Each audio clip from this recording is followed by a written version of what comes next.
बात कर रहे हैं डिजिटल तरक्की की शाहराह पर पाकिस्तान ने एक तारीखी कदम उठाया है और पहली नेशनल आर्टिफिशियल इंटेलिजेंस पॉलिसी की मंजूरी देकर उन चंद एशियाई ममालिक में पाकिस्तान शामिल हो गया है जो एआई फील्ड में आगे चल रहे हैं, जिनमें इंडिया, श्रीलंका, नेपाल एंड बांग्लादेश शामिल हैं। नेशनल एआई पॉलिसी 6 अहम पॉइंट्स पर मुश्तमिल है नाजरीन, जिसका पहला नुक्ता जिद्दत तराजी के फ़रोग के लिए इकोसिस्टम का क़याम, नेशनल लेवल पर स्किल्स ट्रेनिंग और अवामी आगाही के ज़रिए डिजिटलाइजेशन का फ़रोग है। तीसरे नंबर पर इखलाकी उसूलों और डेटा की खुद मुख्तारी को महफूज बनाना है। इसके बाद एग्रीकल्चर, एजुकेशन, हेल्थ और पावर सेक्टर समेत दीगर सेक्टर्स में एआई के ज़रिए इनकलाबी तब्दीलियाँ हैं। फिर हाई परफॉर्मेंस कंप्यूटिंग, मकामी हब, एआई लैंग्वेज मॉडल्स की मदद से डिजिटल इंफ्रास्ट्रक्चर कायम करना टारगेट है। आलमी सतह पर एआई ताउन और मुश्तरका तहकीक, इसके साथ साथ इन्वेस्टमेंट भी इस पॉलिसी का अहम जुज़ है। अब पाकिस्तान इस सारे सिचुएशन में कहाँ पर खड़ा है और चैलेंजेस क्या हैं इन टारगेट्स की, इसी पर बात करने के लिए हमें ज्वाइन किया है हबीबुल्लाह साहब ने, एआई एक्सपर्ट हैं। Thank you so much Habibullah साहब, आपने ज्वाइन किया।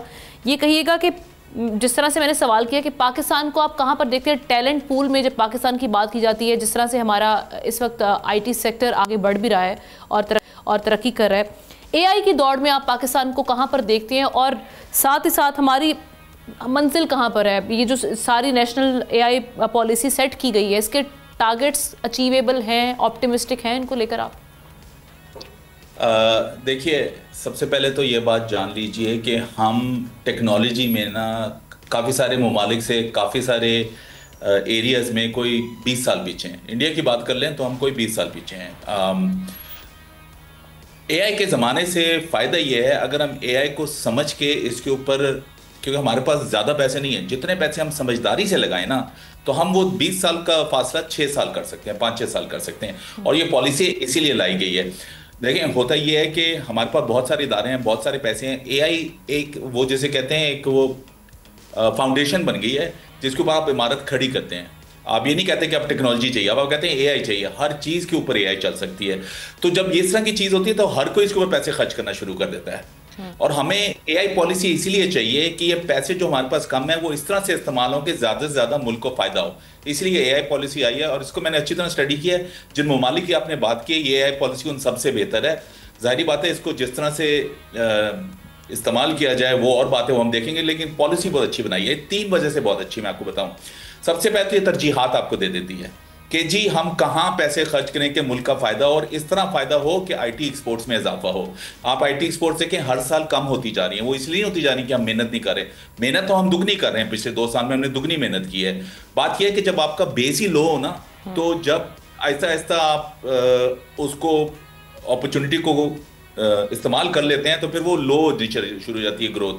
अब हमारी ग्रोथ को दोबारा बढ़ाने के लिए एआई की बहुत ज़रूरत है। ये तरजीहात की वजह से, जो एआई की तरजीहात हैं, इनकी वजह से हमारी ग्रोथ इंशाल्लाह 1-2 साल में दोबारा ऊपर जाएगी। अच्छा, सरमायाकारी उस वक्त आती है जब आपको पता हो आप क्या कर रहे हैं। इन्वेस्टर जब आता है ना, वो कहता है कि मैंने सरमाया करने के लिए मुझे ही नहीं पता कि डेटा क्या है, अगर मेरी इंटेलेक्चुअल प्रॉपर्टी है वो उसका क्या होगा, और क्या मेरे पास टैक्स के देना पड़ेगा, नहीं देना, वापस पैसा कैसे लेके जाऊँ, वो सारा इसने क्लियर कर दिया। ये बहुत इंपॉर्टेंट अगर आपको सरमायाकारी चाहिए, और सरमायाकारी के बगैर मुल्क नहीं चल सकता। अच्छा, दूसरा ये है कि अवाम में सलाहियतें देना बहुत ज़रूरी है, क्योंकि एआई आ गया, इस्तेमाल कैसे करना है, एआई लगाना कैसे है, एआई को हर खित्ते के मुताबिक कैसे चेंज करना है, हर सेक्टर के मुताबिक कैसे चेंज करना है। हमें बहुत ज़्यादा लोग चाहिए। अगर मैं एक एआई की आईटी कंपनी खोलूँ तो मुझे 20,000 बंदा चाहिए। अगर मैंने ज़्यादा एक्सपोर्ट करनी है, वो 20,000 बंदा छोड़े, आपके पास 2-2,500 बंदा नहीं है इस वक्त। तो ये 2030 तक जो इन्होंने कहा है ना कि हम 10 लाख बंदा बनाएंगे, ये बहुत इंपॉर्टेंट है।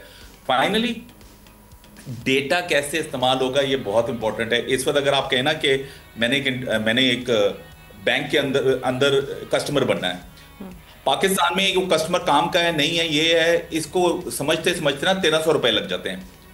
इंडिया में 42 रुपए लगते हैं, पाकिस्तानी 42 रुपए। क्यों? क्योंकि वो डेटा का इस्तेमाल उन्होंने इस तरह से किया है कि वो गया। इस वजह से हम फाइनेंशियल इंक्लूजन वाली काफ़ी सारी चीज़ें नहीं कर सकते। तो ये डेटा का इस्तेमाल जो है ना, इसको ये बताएगा कैसे करना है, कौन सा इंपॉर्टेंट डेटा कौन सा लोग शेयर कर सकते हैं, कौन सा नहीं शेयर कर सकते, किसको डेटा जाएगा, ये डिफाइन करना बहुत ज़रूरी होता है। मेरे ख्याल से पूरी पॉलिसी में ये सबसे इंपॉर्टेंट पॉइंट है। और अब आप इसमें जिस तरह से आप बात करें कि क्या क्या किया जा सकता है, चैलेंजेस के साथ साथ हम अगर ये बात कर लें कि पाकिस्तान किन किन सेक्टर्स में रेवोल्यूशन ला सकता है, क्योंकि हम देख रहे हैं बहुत से ममालिक जो है सिक्योरिटी के हवाले से बड़ा काम कर रहे हैं AI को लेकर। पाकिस्तान को एक सिक्योरिटी का बड़ा मसला दरपेश है। आप समझते हैं कि इसमें हम काम करके बहुत सी चीज़ों पर ओवरकम कर सकते हैं? नहीं, देखें, सिक्योरिटी के ये दो धारी तलवार है। एक तो ये कि सिक्योरिटी अगर आप बहुत अच्छी कर लें तो काफ़ी सारे ममालिक को इसकी ज़रूरत है, तो वो आप बाहर बेच भी सकते हैं। और ये मैंने देखा है कि हमने एक टूल बनाया है जो हमने इंटरनली बनाया है। हमने मेरे ख्याल से हमने नादरा को भी बेचा, सऊदी अरब को भी बेचने की कोशिश करें, तो ये बहुत अच्छी चीज़ है। इसमें आप मेरे ख्याल से ज़्यादा फिक्र ना करें। इसमें जो हमारे लोग हैं ना, वो काफ़ी आगे तक जा चुके हैं साइबर सिक्योरिटी के मामले में। लेकिन मैं आपको ये ज़रूर कहूँगा कि हर सेक्टर के अंदर ना हमें वो चीज़ पकड़नी है जो मुल्क का बहुत बड़ा मसला है, उसके ऊपर आपने AI लगाते हैं। मैं आपको छोटा सा एग्जाम्पल देता हूँ। पानी हमारे पास खत्म हो गया, बिल्कुल खत्म हो गया। एग्रीकल्चर में कोई 95% मुल्क का पानी उधर जाता है ज़राअत में, और वो पानी खत्म हो रहा है। तो अब आपको कम पानी से उतनी ही यानी कि क्रॉप्स बनानी है। आपको पता है कि आप जमीन के अंदर छोटे छोटे सेंसर्स डाल के वो आपको डेटा देते रहेंगे। AI उस डेटा को देखे कहेगा भाई इस वक्त इतना पानी छोड़ो, 80-80, 90-90, 60-60% जो भी क्रॉप है उसके मुताबिक आप ये पानी कम कर सकते हैं। एक छोटा सा एग्जाम्पल है AI को इस्तेमाल करने का।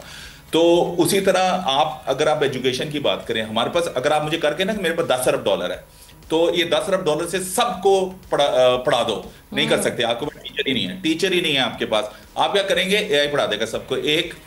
पिछले साल सिंध चीफ मिनिस्टर ने एक बहुत जबरदस्त काम किया था। उन्होंने एक AI के थ्रू और टेक्नोलॉजी के थ्रू 100 स्कूल बनाए हैं 1 साल में।